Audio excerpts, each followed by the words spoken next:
Selamat siang buat teman-teman sekalian dan kepada ibu dosen yang saya hormati. Pada kesempatan kali ini saya akan mempresentasikan tentang program pengembangan sumber daya manusia. Tapi untuk sebelumnya, saya akan memperkenalkan diri. Nama saya Kartini Tumorang, kelas 2A22, Prodi Manajemen, NPM saya 220-48, mata kuliah Manajemen Sumber Daya Manusia, dan dosen Ibu Rikawati Ginting Munte SE MSI.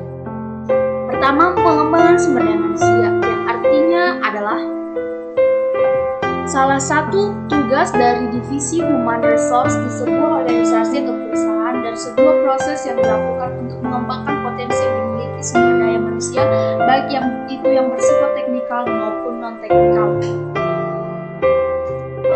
Dan pengembangan sumber daya manusia adalah sebuah misi yang dilakukan demi membantu karyawan mencapai potensi maksimalnya. Pengembangan sumber daya manusia dianggap sebagai kunci untuk produktivitas tinggi, hubungan yang lebih baik antar karyawan dengan perusahaan, serta profitabilitas yang lebih besar untuk setiap perusahaan.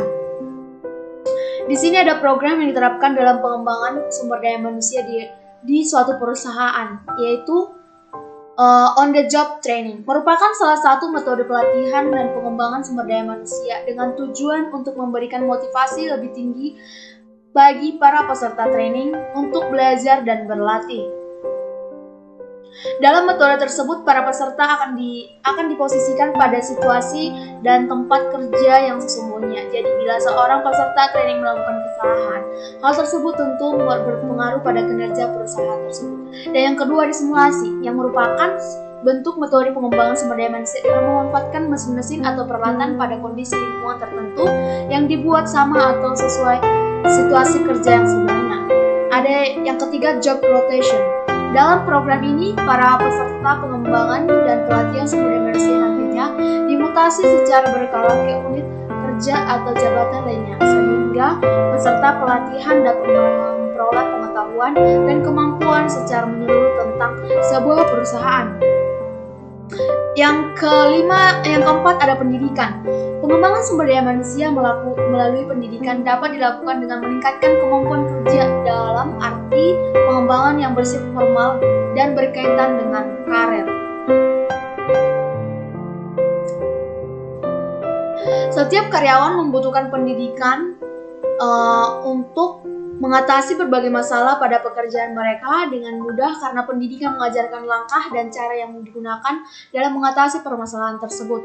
Yang kelima adalah penghargaan. Ini adalah sangat penting bagi suatu perusahaan, yaitu memberikan penghargaan bagi karyawan yang berprestasi merupakan salah satu strategi pengembangan SDM. Dengan begitu, karyawan lain akan termotivasi menjadi lebih baik dan berdampak besar bagi perkembangan perusahaan.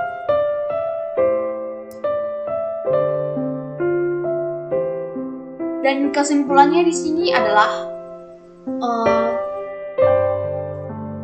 pengembangan sumber daya manusia salah satu fokus pekerjaan HRD yang perlu dijalankan.